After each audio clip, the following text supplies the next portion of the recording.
Hello YouTubers, this is Giant Awakens, and today I want to talk about what it really means to be poor. I think people in the U.S. Have a very different view of what it means to be poor.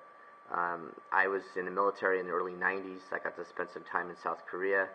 I would say South Korea is not a bad country. I mean, not really a third world country, although there are some areas where it's very hard hit economically.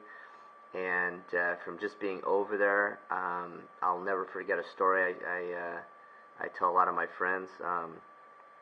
One day I was walking downtown near the capital, Seoul, and I saw a dead dog on the side of the road, and I never forget, I saw this guy pull up on a scooter, pick up the dead dog, bungee cord it to the back of his scooter, and drove off. And I guess, that was dinner for the night, and that was not uncommon from talking to people. And so,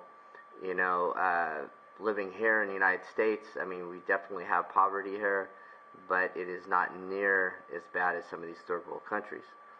However, saying that, if we have a total economic collapse, I still think it can happen. That can end up being millions of people in that situation. You look at Zimbabwe, when their currency hyperinflated, you had, their currency was basically worthless. You couldn't even, a $50 trillion bill could barely buy a cup of coffee. And I saw some documentaries you can look on YouTube about young kids as young as 7, 8 years old panning for gold, 12, 15-hour days panning for gold, just to get a few specks of gold so they could buy some food at the end of the day. And that's how they eked out basically a living. And many of them had no parents. I mean, they were homeless. Their parents had died in the Civil War. And this is all, not just Zimbabwe, this is all over Africa. This is going on. So we are not in that situation in the U.S., but to say if we have a total economic collapse, a global economic collapse, that this can't happen here is foolish, I believe.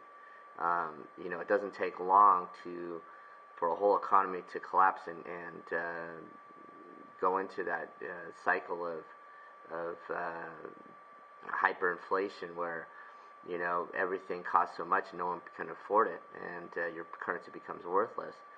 And when that happens, I mean, think about it. You're going to have truck drivers. They're not going to want to deliver food because they don't feel safe. You're going to have oil shortages. You're going to have people won't be able to access their money through the banks.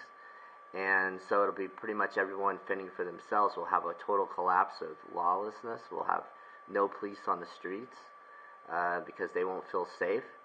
And, it'll be every man and woman fending for themselves. And so I really, really want you to be prepared if you haven't, have some food storage, have some gold and silver, learn some gardening techniques if you haven't already, learn long-term food storage, how to store, fruits and vegetables for the long term, and, do some history watching, watch some of the videos in Argentina and Zimbabwe and Germany and learn what happened there. Because I think the most foolish thing we can believe is that it won't happen here in the U.S. I mean, if you think about it, throughout history, every fiat currency eventually has died.